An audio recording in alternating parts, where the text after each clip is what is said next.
All right, hello, and welcome back to another episode of Higurashi When They Cry, Chapter 2, Watanagashi. So I accidentally recorded a little bit without actually recording.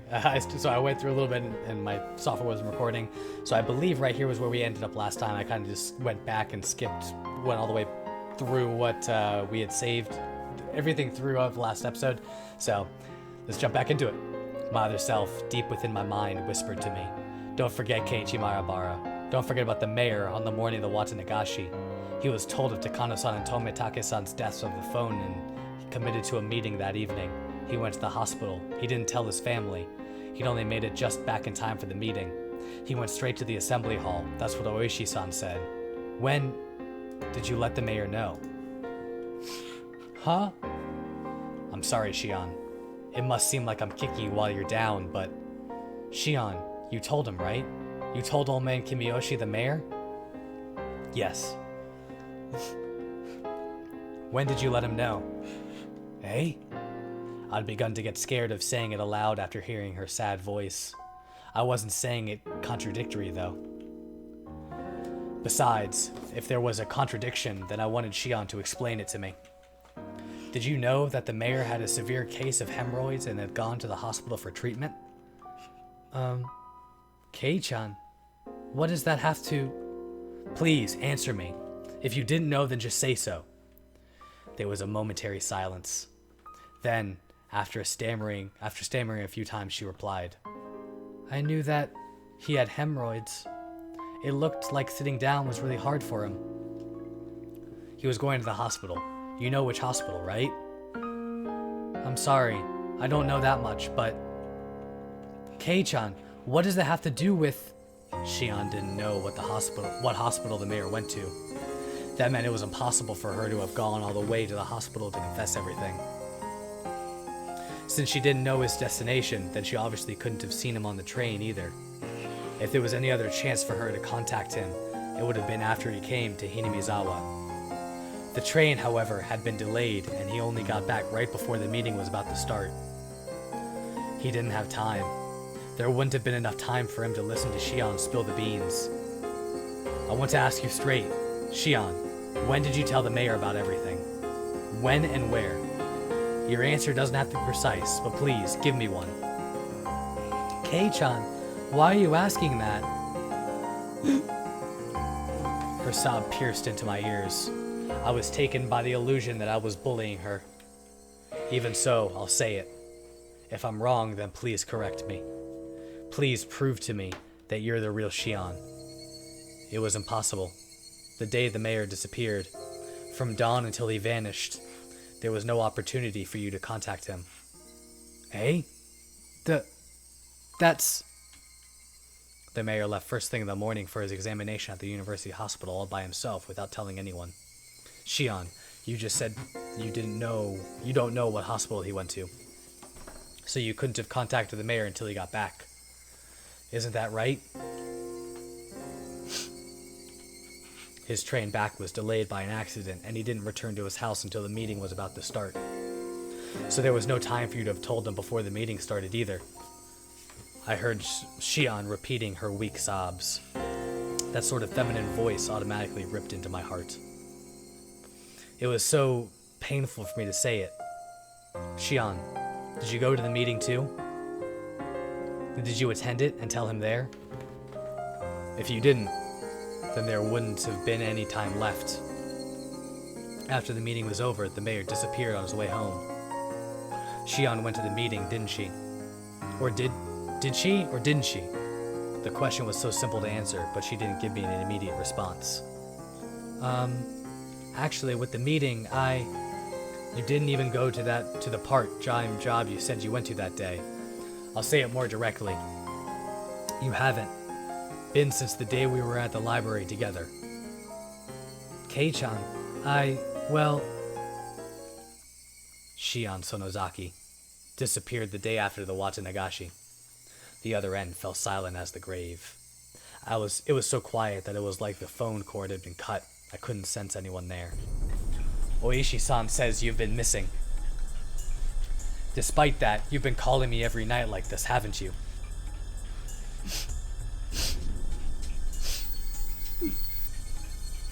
I can't fake cry. Sorry guys. I'm working on it though. Shion's sobs were torturing me. Still, I'm pretty sure I haven't said anything wrong. Please, Shion. If something I said was wrong, please say so. Shion, I'm begging you.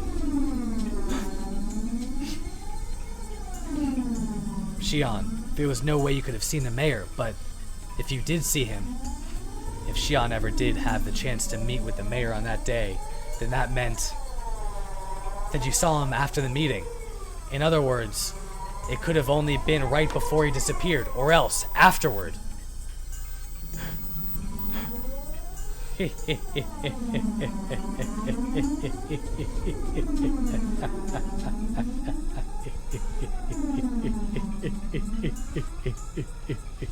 My god, how long is this gonna go for?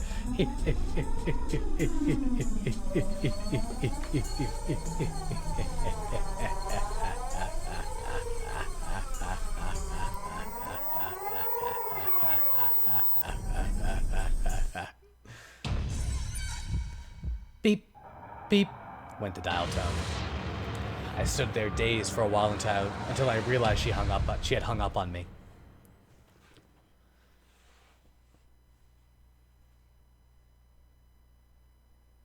Higurashi when they cry.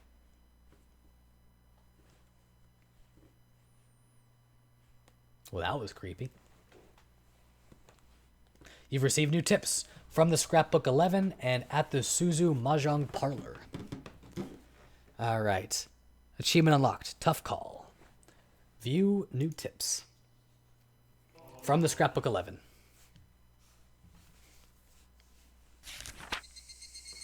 The problem with twins. This is not limited to just Hinamizawa, but in Onigafuchi village especially, the three families detested giving birth to twins as successors. The long-term dictatorship built on the precarious balance of the three families must have feared collapsing under the weight of internal strife from things like family quarrels. According to the literature, if twins were born, then they had to be culled. With that, the very fact that both Sonozaki family successor, Mion Sonozaki, and her twin Shion are alive is in itself deeply interesting. Perhaps the current leader, Oryu, is sympathetic? Of course, the twins were not cared for equally, and as their heir, Mion received special treatment. From what I've heard, despite the two of them looking exactly the same on the outside, the talent lies solely within Mion. My own observations of the two of them didn't leave me with that impression.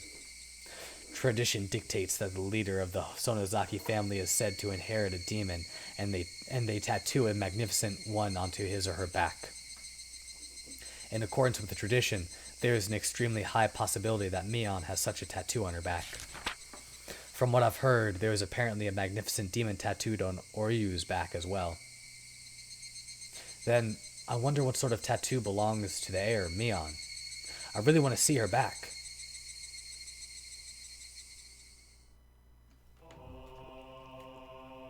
At the Suzu Mahjong Parlor. Reserved for the day, Suzu Mahjong Parlor. Clatter clack. Hey, Kuru-chan, you're the last one here. All the youngsters are here already. Nah, ha ha ha. Excuse me, miss. Oishi handed over a convenience store bag with a carton of cigarettes in it to the old lady who owned the Mahjong Parlor, and she shrewdly made herself scarce. She was used to this by now. Oishi-san, good work today. What, were you all earnestly waiting for me? You could have just done 3-player. Everyone sitting at the mahjong tables in the small parlor were Oishi's subordinates, but there were no tiles laid out anywhere. Everyone, I'd like to thank you for your day's work, your days of investigation without sleep. Thank you! Energetic responses filled the parlor. Already, it had lost the atmosphere of a place of entertainment. The situation is not looking good. The chief appears to have backed down due to Congressman Sonozaki's threats. In the coming days, we'll hand off Takano's murder to the Gifu police and give the missing persons case of the disappearance of the mayor and the others to the community division. That damn upstart chief. The veterans in the room cursed him. All of our requests for warrants were turned down as well. I've even been told by our section chief not to go anywhere near the Sonozaki house. We're certainly in a bind, that we are. Incidentally, it looks like I'll be getting orders soon to go to training at the Metropolitan Police Department starting next week. After that, I've even been told to take a paid vacation in Izu. Well, I suppose that ain't bad. He heard a few dry laughs. It wasn't anything to laugh about, but that was all they could do. This always happens, but incidents are a lot like locking your keys in the car.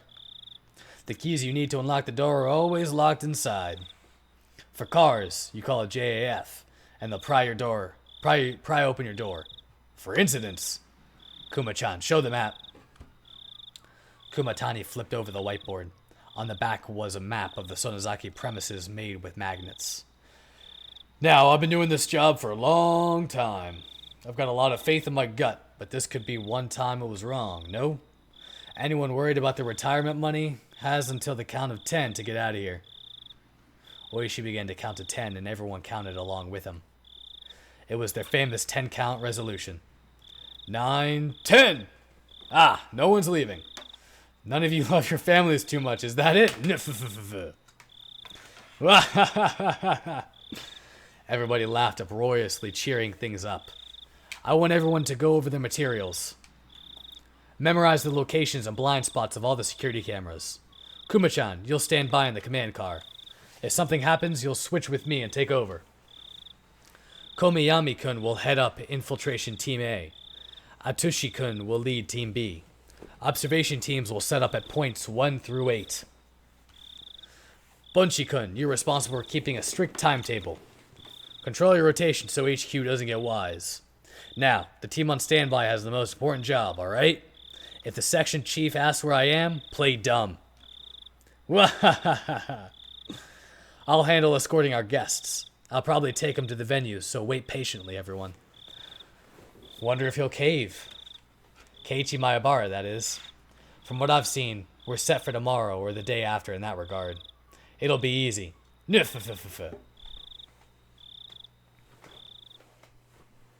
Alright. Achievement unlocked. Detective Watanagashi.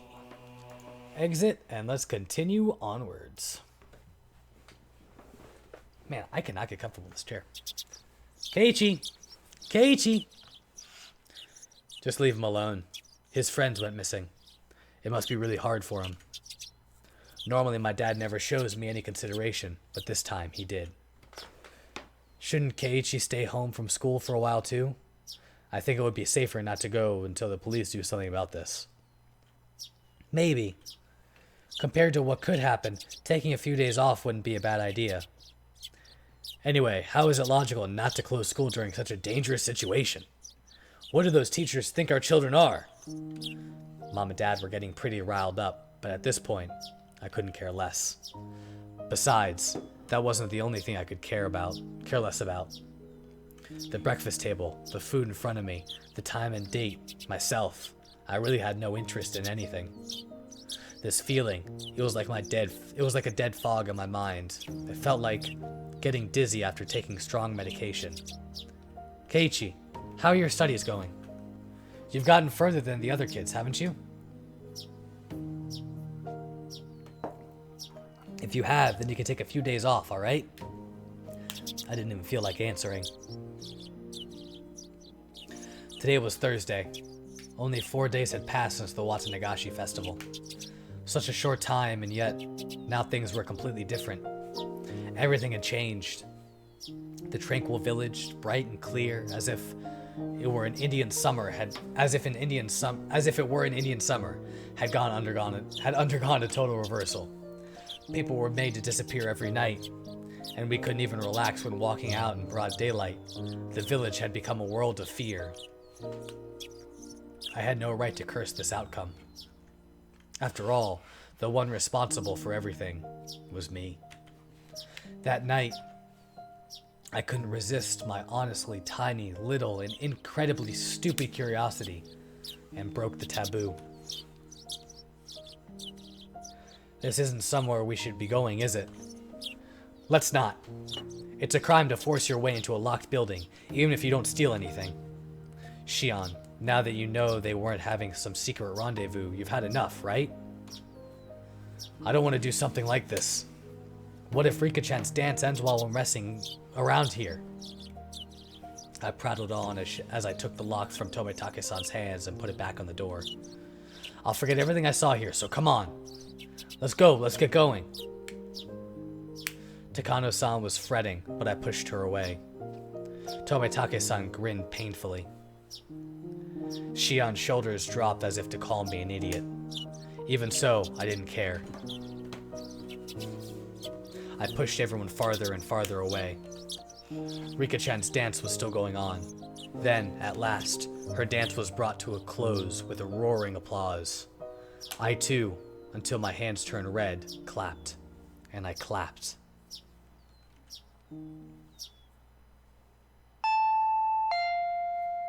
Ding dong. Isn't that Reina-chan? She's here because it's your usual meetup time, isn't she? I looked up at the clock. It was 5 minutes past my time to meet with Reina. Keiichi, shouldn't you take a few days off from school? You're right. Thanks for being so considerate. I rose from my seat. I went to the entrance to greet Reina. Good morning. We're going to school as a group starting today, so you can't be late. Ah, that's right. If we, the ones furthest away, were to be late, the younger kids on the way would be there waiting for us. I think I'm gonna take some time off from school. Okay. Reina answered shortly, nodding. I think you should do whatever's best for you, Keiichi-kun. So you don't need to feel that you're weak or anything. Oh, and here. It's a notice they're sending around. Could you give it to your mom? I think it has a lot of important announcements in it. I took the notice. There were a lot more pages than normal. The one on top announced the disappearance of the mayor, Rika-chan, and Sotoko, and that they wanted any information about them. It made my heart ache. The police are looking as best as they can, too. They'll find them for sure. Just be patient, okay? Reina said, smiling in an attempt to give me courage. Rather than that, though, her smile... Ooh. Log.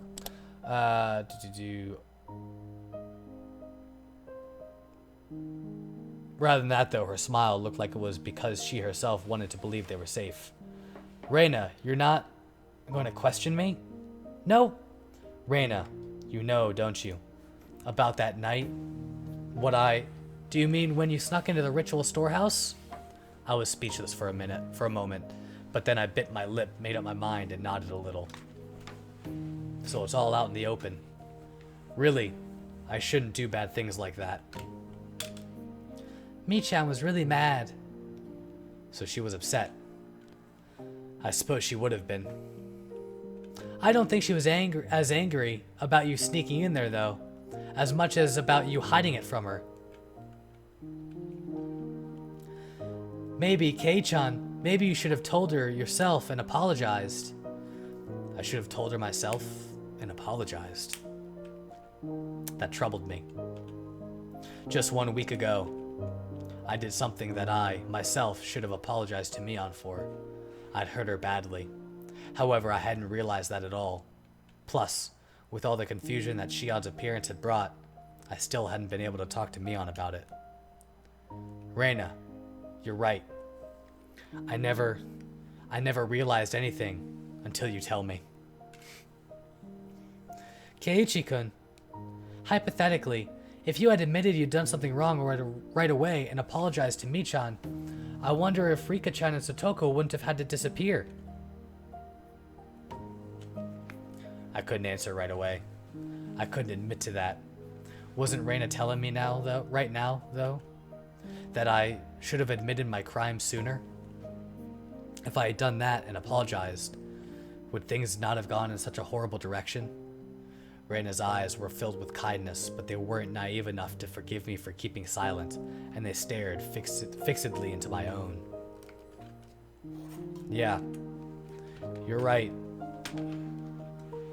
If I had admitted my crime sooner, then Rika-chan and Sotoko, they wouldn't have had to die or disappear. Smack! The palm of Reina's hand slapped me in the cheek. I stood there unmoving, my head still tilted in the direction I'd been hit. It didn't hurt at all. I don't think that anyone has scolded you, Keiichi-kun. So I'll scold you in their place, okay? I pressed a hand to my cheek, now warm with embarrassment, and quietly stared down at Reina's feet. Going somewhere you're not allowed to go was a very bad thing to do. Do you understand that? Uh-huh. Answer me with a yes, Keiichi-kun. Yes.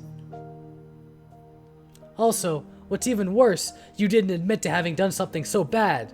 You should never do anything bad in the first place, but not admitting to it or apologizing for it is much, much worse. Yes. I was wrong. For a few moments, Reina stared at me, silently and intently as if gauging my remorse. Then, finally, the tension in her face softened, and she smiled. Okay then, it's about time. I should be going. Alright. Be sure to give the notice to your mom, okay? Also, warn her not to go out to pass it on after it gets dark. I bent down to pick up the notice, which I dropped when she slapped me. The pages had come out of the clasp and were now making a mess on the floor. I gathered them up one by one. My hand stopped at a single, more light-hearted page with peaceful sentences dancing on it. We still have plenty of homemade soy sauce in stock. Feel free to come to the Sonozaki house if you want some. What is this? I picked up the page and scanned the rest of it. They were stockpiling high-quality soy sauce they got from faraway relatives in the Akita prefecture. They had gotten a big shipment recently. They couldn't use it all, so they wanted anyone who wanted some of it to feel free to come over, is what it said. As a P.S., it said it arrived in barrels and to please bring a 2-liter bottle or other container for it. That's how it tied together. If you need some soy sauce, then you would go to the Sonozaki house. Reina, did you know all along? Yeah, I knew. Reina had already been suspicious of Mion as soon as she noticed that the big bottle of soy sauce was missing. Rika-chan had taken the bottle and gone to Mion's house, and there she was erased. Rika-chan wasn't coming back, so Satoko called Mion's house since she knew where she had gone, and then Satoko called there as well. That meeting on the day the mayor disappeared, didn't Oishi-san say that the 3 families participated in it? The 3 families would include the Sonozaki family. Didn't he also say that the current leader was really old, so her heir, Mion, frequently stood in for her at public appearances? While the mayor was returning from the shrine, Mion called out and stopped him. Shion talked to him, invited him to their house, and then she made him disappear. It was probably even simpler to make Shion disappear. Shion was part of the Sonozaki family. They probably knew exactly what she was doing at all times. I'm sure they even knew her part-time job schedule too. Thinking back, wasn't that Angel Mort store managed by the Sonozaki family? Setting up an ambush for her there wouldn't have been any trouble at all. I'm going to Mion. I'll go apologize. I'm going to have her put an end to everything. Mion probably won't forgive me easily, but I'll go and ask her not to sacrifice anyone else. With that decided, there was no need for me to be lazying around here. I put on my shoes and slipped past Reina to exit the house, when she stopped me. I'm going too. Reina, shouldn't you go to school? This is way more important than school. Reina, you shouldn't come. If you get wrapped up in this too, then I think I might actually go crazy. Reina didn't move her arm, which was blocking my way. If Keiichi-kun disappeared as well, then I think I might actually go crazy too. So I won't let you go alone. Reina argued boldly as tears welled up in her eyes. I saw them, and I knew the strength of her resolve. All right, let's go. Thank you, Reina. Reina nodded slightly but firmly and finally let down the arm blocking me. Let's go to Mion's house. I'll apologize for the crimes I've committed. Then we'll put an end to these twisted days. After that, I'll pray that once more we can return to those fun, lively days. With Reina following me, I left the house. In front of the house, there was a car waiting. It was Oishi-san. Hey, good morning, Mayabara-san. To you too, Ryugu-san. Together so early in the morning, you make me jealous. What a truly praiseworthy man he was. If he had been lying in wait so early in the morning just to pressure me into talking. On this morning, though, maybe this was actually a good opportunity. You're from the police. Oh, have I not introduced myself to you, Ryugu-san? Please excuse my rudeness. My name is Oishi from the Okinomiya Police Department. Pleased to meet you. Are we telling Oishi-san? Yeah, I think my palm is enough punishment. Oh, yeah, I think my palm is enough punishment for your crime, Keiichi-kun, but we should leave Michan's to these people. Pain and sadness. I looked down as those emotions built up in my heart. We have something to tell you, Oishi-san. Well now, what abouts? Should we stand here and talk? Or go inside the car? In the car, please. I only continued to look down weakly. All I could do was be thankful how dependable Reina was.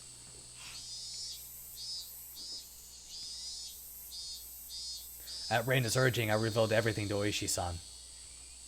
The latter, while making sure to throw in murmurs that he was paying attention every now and then, took notes. We continued that way for a while. How did you feel? Don't you feel a lot better now that you've told me? Oishi-san asked this while scratching his head with his ballpoint pen. Of course, I don't feel better. The price that had been paid up until now for me not owning up to my crimes had been so immense. But as long as that payment wasn't returned, the load on my chest could never be removed. His radio started to a bit static. Buzz, buzz. This is Kumatani. This is Kumatani.